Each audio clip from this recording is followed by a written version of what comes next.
and welcome to lesson number 10 of your online English language class. I'm your teacher, Ms. Rabia Javed. Today's lesson is yet again about comprehension. We're beginning Unit 2. The main theme is horses. I'd like you to open up to page number 34 of your Oxford Progressive English. In today's lesson, we will read an ancient Persian tale and a second comprehension text, which is a non-fiction. We're going to understand the meaning of and we're going to interpret the text. We're going to learn to identify and understand the meaning of words and expressions. Finally, we're going to learn to use prepositions and fit them in text appropriately. Before we begin the wonderful reading of The Wonderful Horse, I'd like you to look at the vocabulary words. I'd like you to pause over here and read through the meanings of these words. Most of them are quite simple and you are familiar with them. A few might be tricky and new for you. I'd like you to have a look at them before we proceed. I'd like you to open up to page number 34. There is a pre-read over here. I'll read and I will explain side by side. The story which we're about to read was originally written by Sheikh Saadi, who was a Persian poet and a prose writer, that is, a storyteller.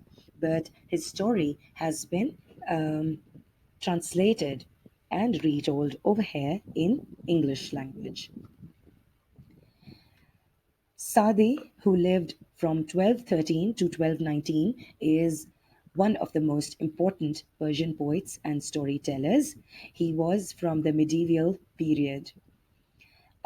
He was a great traveler, and when he retired to his native Shiraz, he became a royal poet and wrote 23 books of stories and poetry.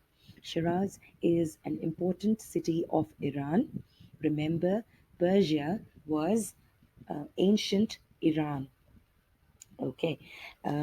He has written some wonderful books, out of which Gulistan and Bostan are the two most notorious of all and are considered his masterpieces. Remember, Bostan is a book which is considered to be one of the 100 most influential or greatest books of all times. Also, Sheikh Sadi earned the title of the Master of Speech, or as we say in Persian, Ustad Sukhan, by amongst the Persian scholars because of his variant classical style of writing. Here you can see a picture of Sheikh Sadi, which I have enclosed. Moving on, Mr. Arthur Cholet has translated the works of Saadi and he has translated it into English, and it is published by the name of The Discontented Dervish. The extract that we're about to read today is from the same book. It is a discourse between the Sultan and Hatim Tai. Before we move further, I'd like to explain who Hatim Tai was. You must be familiar from your previous knowledge. Maybe you have read somewhere else about Hatim Tai. Hatim Tai was an Arab chief who is famous for his generosity. Remember, Sheikh Sadi wrote his stories, and his stories always had a purpose and a meaning. That is, they had more than one moral to teach to the people, its reader, I must say. Okay, we'll start reading. Wherever needed, I'll give you an explanation. Tell me about his famous horse of Hatim Tai, ordered the Sultan. He was tired of overhearing whispers and rumors and of having his own horses compared unfavorably with this renowned steed of the Arabian chieftain. The Sultan's courtiers were only too eager to satisfy him. You know how courtiers are. Courtiers are the people who are part of the emperor's court. Now, Nobody wants to offend the Sultan, so they were only too eager to satisfy him. They wanted to let him know, but they were scared as well. It is the color of smoke. Someone appreciated how the horse looked, as swift as the dawn breeze. Others admired the movement of the horse, that is, it was as swift as the breeze early on in the day. No, it's swifter, said a third, for it leaves behind the wind behind for it leaves the wind behind in the dust. It flies faster than a bird. Its neighing is like thunder. It flashes by like lightning. Do you think a horse can fly faster than a bird? Or its neigh, the sound it makes, can be like thunder? Or that a horse can flash by like lightning? No, for real, it can't.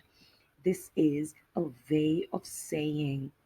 It is a literal device, a literal technique of writing, which is called exaggeration. You exaggerate the quality of someone or something. Okay? Remember, you can also use this when you are writing something. Okay. The Sultan listened patiently.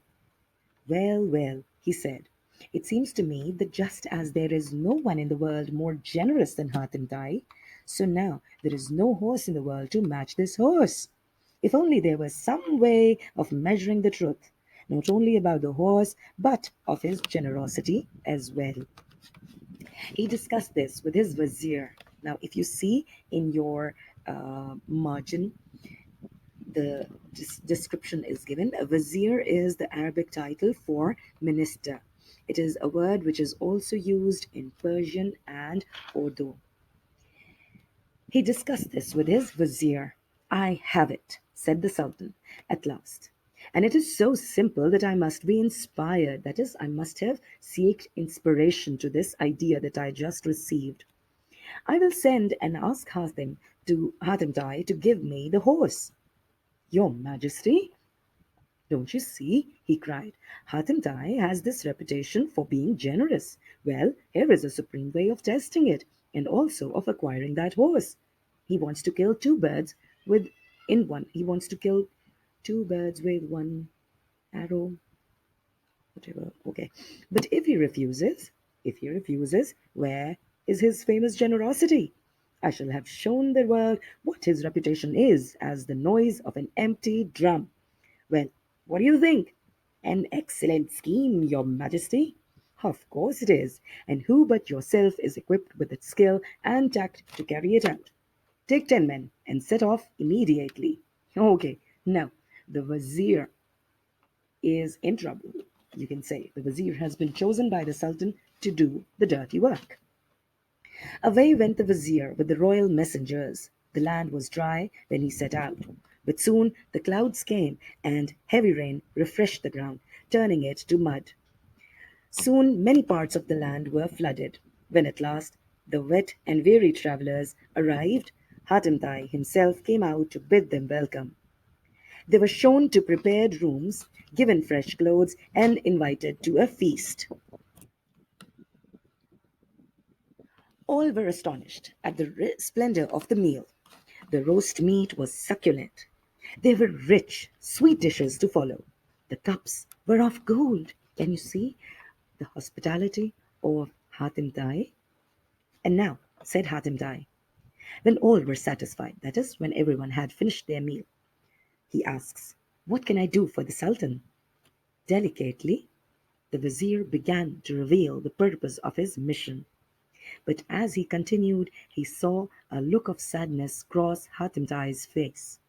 And when he spoke of the Sultan's request, Hatim Tai cried out in distress. That is, he was anxious, he was sad. Oh, my friend, why didn't you tell me this before?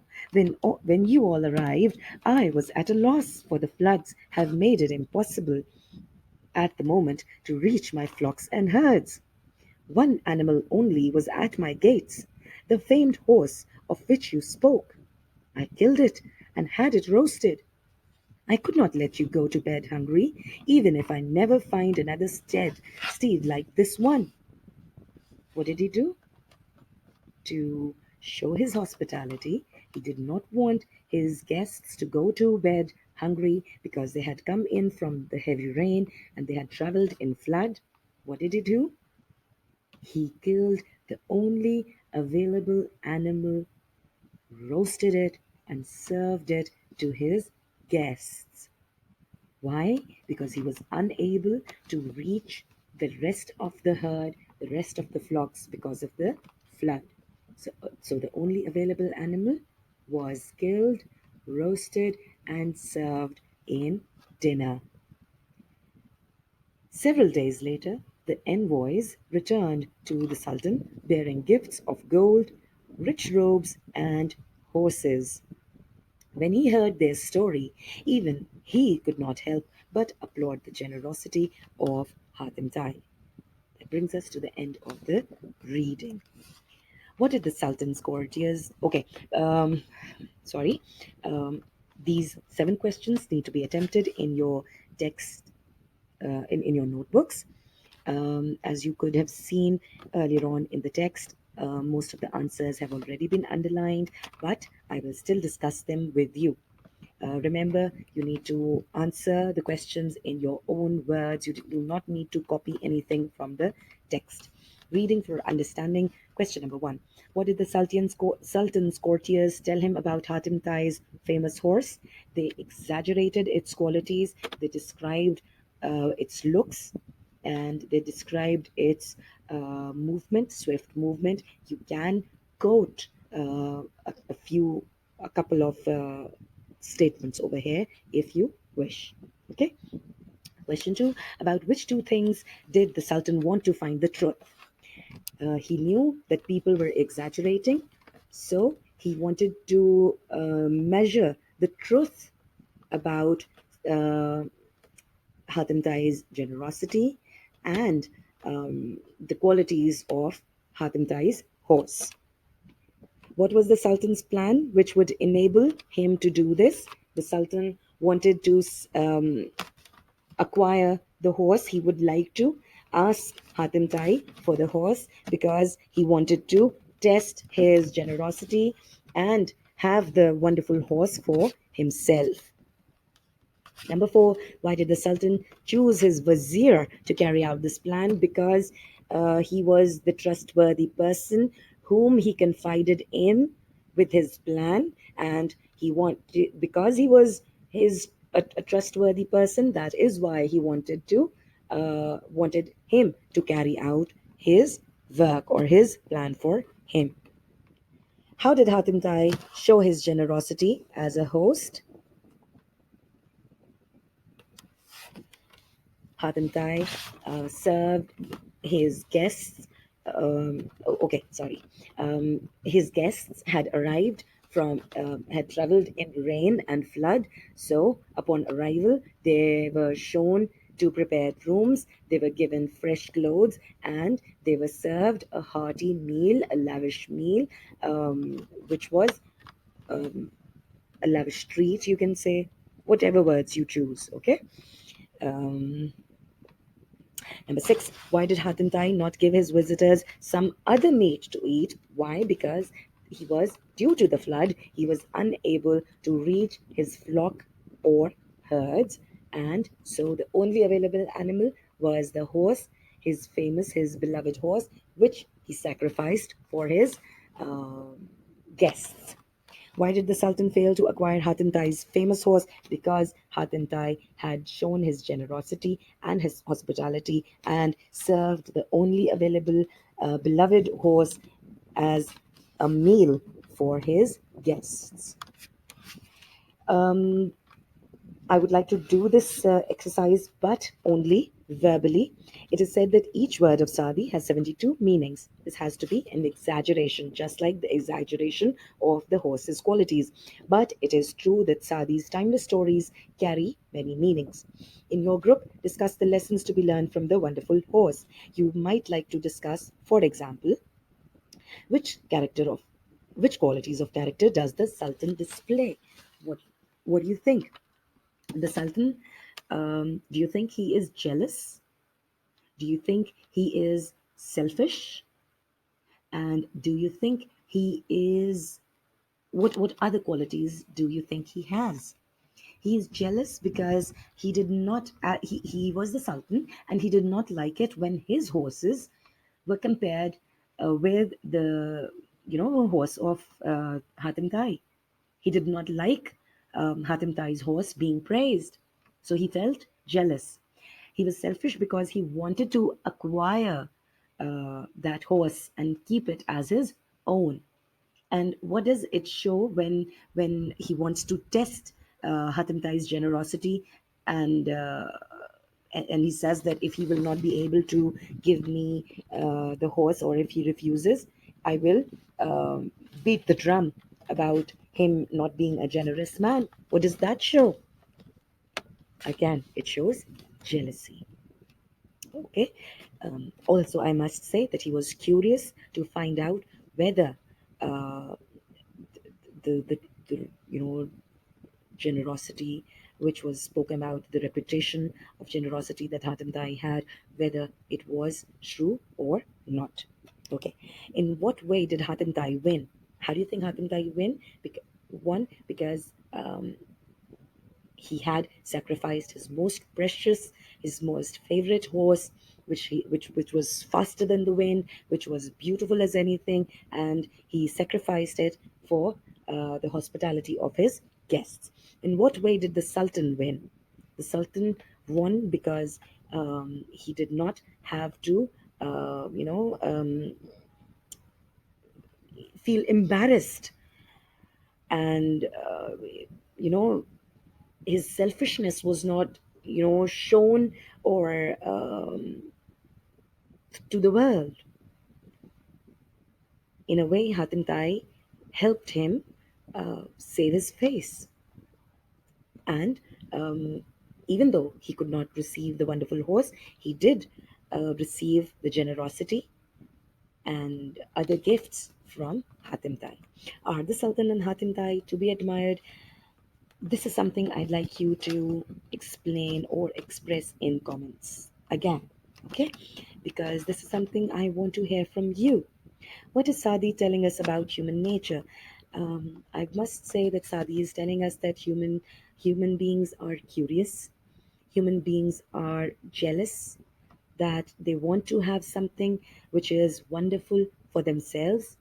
Also, if we, in the context of Hatem Tai, we must say that Sadi is trying to tell us that you must sacrifice the best thing for your guests. Your guests need to be treated with utter respect, and show them the best of the best hospitality. Okay, with that we come to the end of our exercise, but we begin our vocabulary section. The first vocabulary exercise is words in use. The word in use today is reputation. Hatim Tai had a reputation for being generous. To have a reputation for means to have a name for or to be known for something. To have a reputation for is a phrase which is followed either by a being plus adjective. For example, Hatim Tai had a reputation for being generous. And the second way you can use is by adding an abstract noun. Hatim Tai had a reputation for generosity. Okay. Write two sentences including the following phrases. This exercise needs to be done in your notebook after you're done with the 7 question answers. Okay. You need to, from A to I, 9 statements are given. The first one is already done for you. Other than the first one, the other 9 needs to be done by you.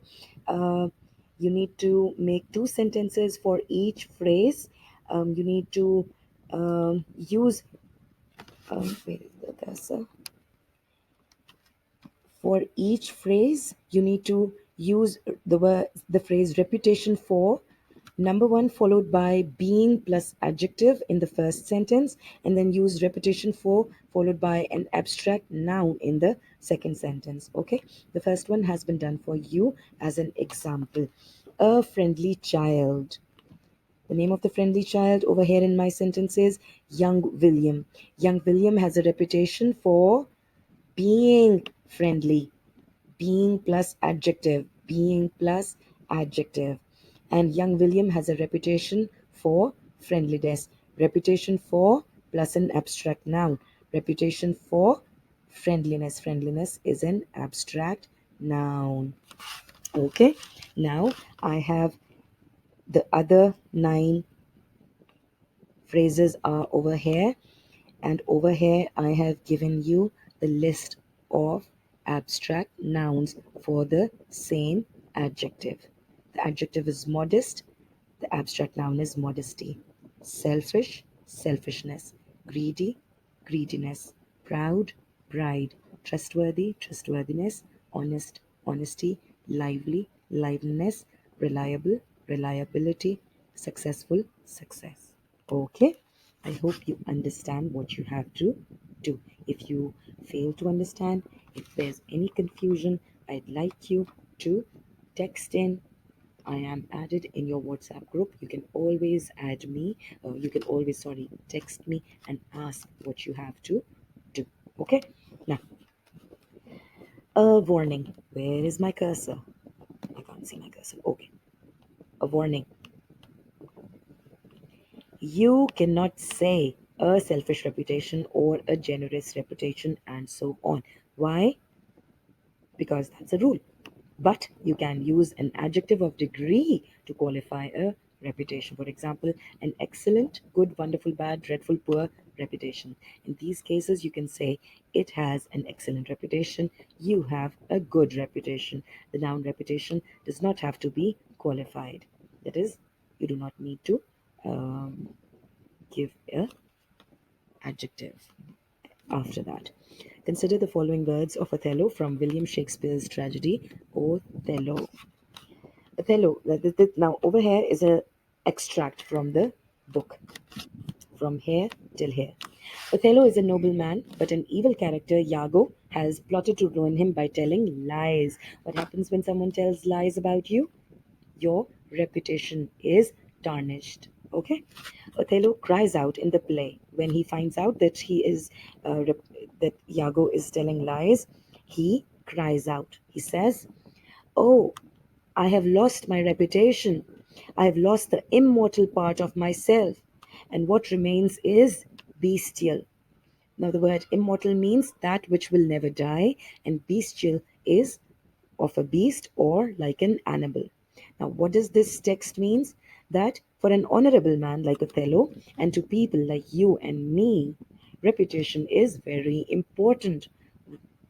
Othello feels that he has lost his reputation, that is, his good name, his standing in the society as a noble, honest man. Now, as a consequence, he feels that he is no better than an animal. I hope you understand. Now, we move on to the grammar section, which is prepositions.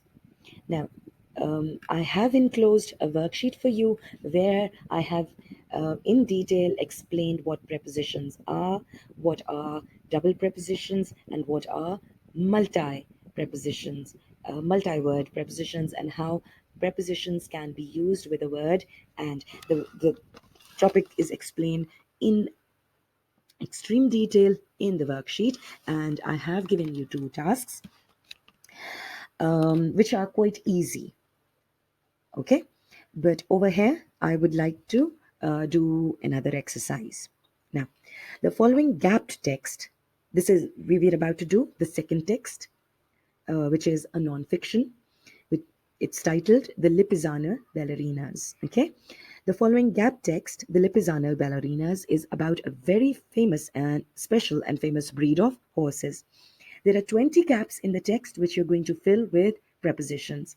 Choose your prepositions from the following list. Now, here is a list of 26 prepositions that are already given over here. What you have to do is write out the passage, filling in the gaps with an appropriate preposition chosen from the list. You will use 2 prepositions twice. So out of these 26, 2 prepositions are going to be used twice.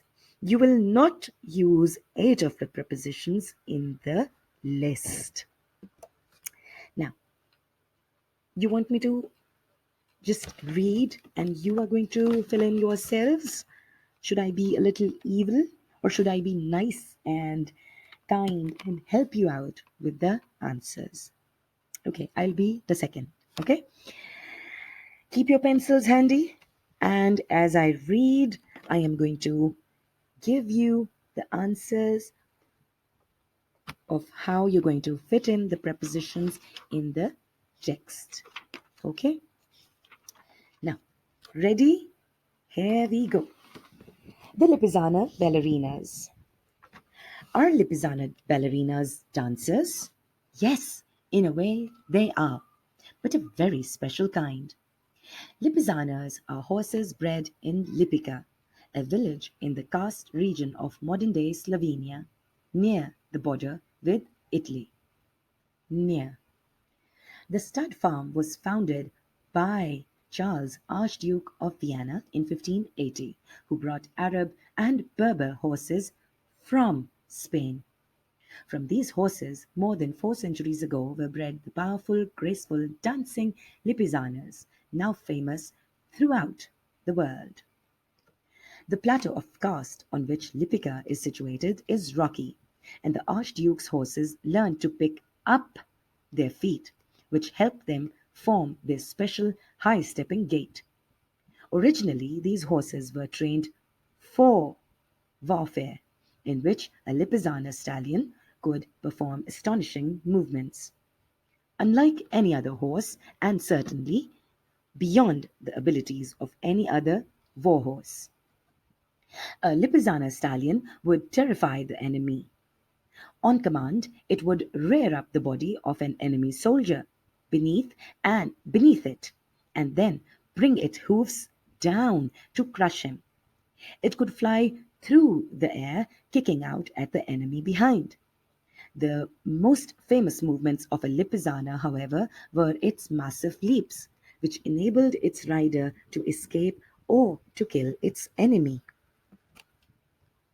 Nowadays, there are Lipizzaner horses in various countries across the world, apart from Slovenia, but for their most famous displays are performed but their most famous displays are performed by the Spanish Riding School in Vienna, in Austria, when they are on tour from their stud farm in Lipica. Each rider stays with his stallion for the whole of its career, so the total mutual understanding between stallion and rider is built up over years of training. During or throughout the display, the rider's guiding movements are so small that they can scarcely be seen.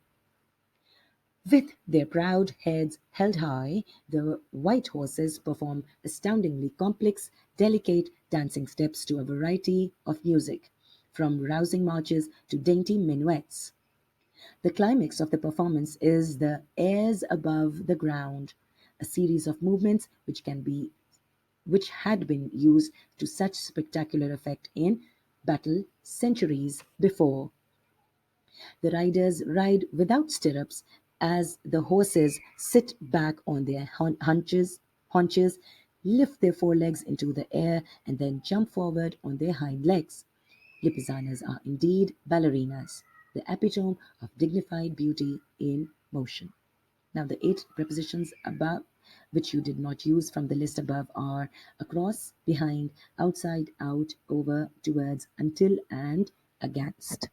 Now, I do not wish you to do the exercise given over here, because a similar exercise is asked for to do, or task is asked from you to do as homework.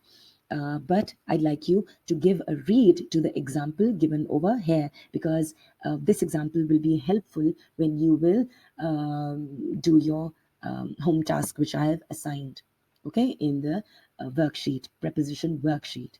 Okay, now I have mentioned over here what work needs to be done in the notebook. From page number 36, I'd like you to do the reading for understanding questions 1 to 7, which have already been explained in this video. I want you to do task number 1 and 2, which are the worksheets attached or given along with the 2 videos for today. And from your Oxford Progressive English, page number 33, vocabulary question number 2, which is pair of words, which I will explain in the second part of today's lesson.